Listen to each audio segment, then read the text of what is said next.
From New York, Mr. Higgins to inquire. Thank you very much, Mr. Chairman. I just wanted to make a point that's particularly relevant today.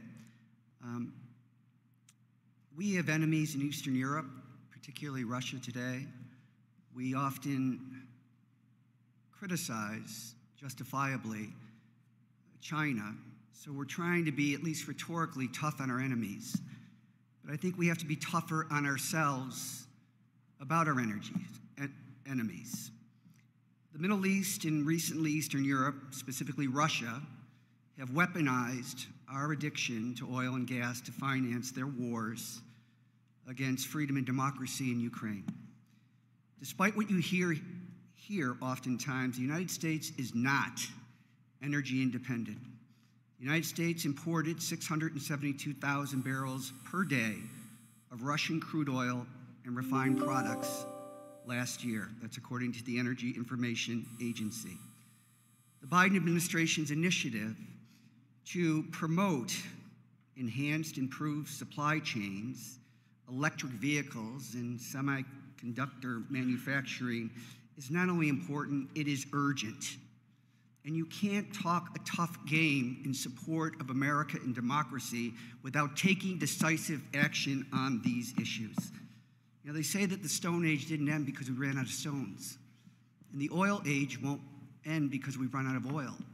The oil age will end, and our addiction to it, when we develop electric vehicles that weans us off of our addiction to the money that our enemies use to fight freedom and democracy. Today in the world, there are 211 lithium-ion battery factories.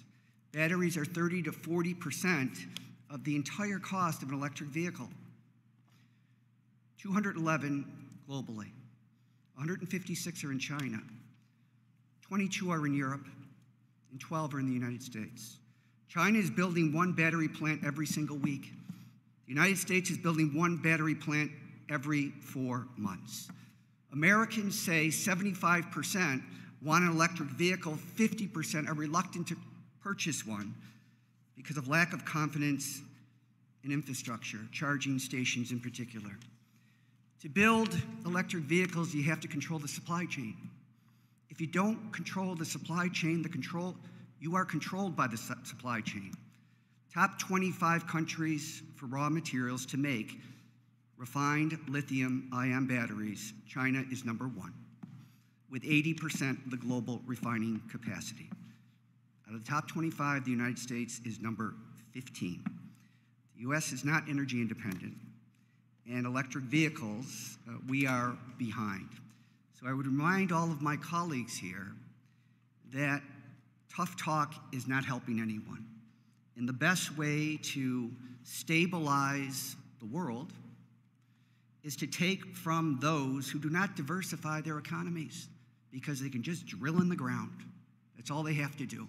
And Putin steals the money from all of those oil and natural gas revenues to finance his attack on a free and sovereign country. We need to do much more about this. And I know that the president has outlined a compelling and clear vision for it. This Congress shouldn't be fighting the administration on this. This Congress should be leading the nation's response to this. It is unacceptable and it's un-American. So we have to do much better.